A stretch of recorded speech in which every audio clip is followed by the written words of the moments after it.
Айыз имам осы мешітте байқайсыз ба? Енді жұмаға мен де кіріп тұрмын, намазға кіреміз. Ақсақалдар өкінішке орай сәл аз, байқайсыз ба? Жастар көп келеді ғой. Үлкен кісілер ауылда бар ғой, махаллада жоқ емес, бар негізі. Мешітке аз келеді негізі, байқайсыз ба? Оларды айыптай алмаймыз, оларға ренжи алмаймыз. Бірақ Құдай қаласа 20 жылда, 30 жылда осы келіп жатқан кісілер ақсақалдар болады, қалай не істейміз дегенім ғой. Енді біздің жастар келсе де қуанамыз, бірақ үлкендер жоқ болғаннан кейін енді айта алмаймыз оларға біз. Енді отбасындағы тәрбие, енді мүмкін естісе ақсақалдар ренжіп қалатын шығар деп жатырмын да. Оларды ренжіткіміз келмейді. Сол кісілер келсе мешіт әдемі болмайды ма дегенім ғой. Doğru айтасыз.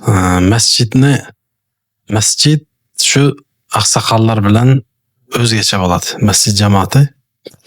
Çünkü yaşlarga yol ko'rsatadigan ақсақалlarımız her daim kerak, her daim zarur. Bizlar ham mana shu masjidga eng avvalo mana shu ustozimiz, Rahmal ustoz imom bo'lib turgan paytida, o'qishga kelgan paytimizda birinchi safda faqat ақсақалlar o'tirardi. Yoshi katta qariyalar.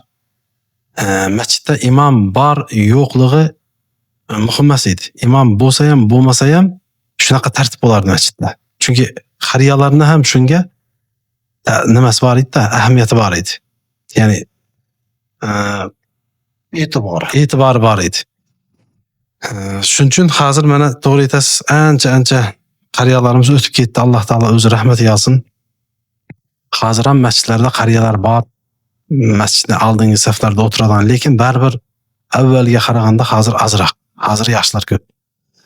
Shuning uchun ham shu nasihatlarda to'xtamashimiz kerak ekan. Va yuqorida aytganimizdek, yoshlarga ham, mana shu jumadagi jamoatga ham, chunki ulamolar aytadi, banda faqat bandan tabiat shunaqa, pand nasihat bilangina yo'lga keladi deydi.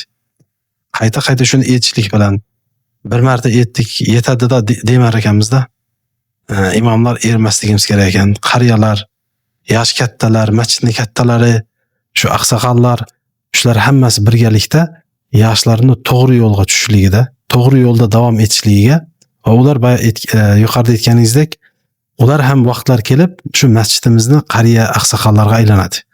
Ular ham kelajak avlodga to'g'ri yo'lni ko'rsata biladigan darajaga yetishligi uchun masjid imomlari va masjid imomlarini yonida turgan qariyalarni roli juda ham katta ekan. Endi bizlar mana shu aytishlikda davom etyapmiz tarbiya haqida. Masjid o'zi shunaqa joy, mana hammamiz yaxshi bilamiz, masjidga kirganlar bu Alloh taoloning uyi. Ulamolar aytgan, bu dunyoda emas degan. Dunyoda mana yer ko'p.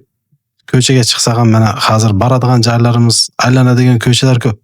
Lekin shuncha katta joyning ichida masjidga kirsak, masjidning hovlisi, masjidning xonasi, ichkari xonasi bu Allohning uyi bo'lgani uchun uni ta'siroti boshqacha. U dunyoda emas. Shuning uchun masjidda dunyoviy gaplarni gapirishlikdan qaytarilgan.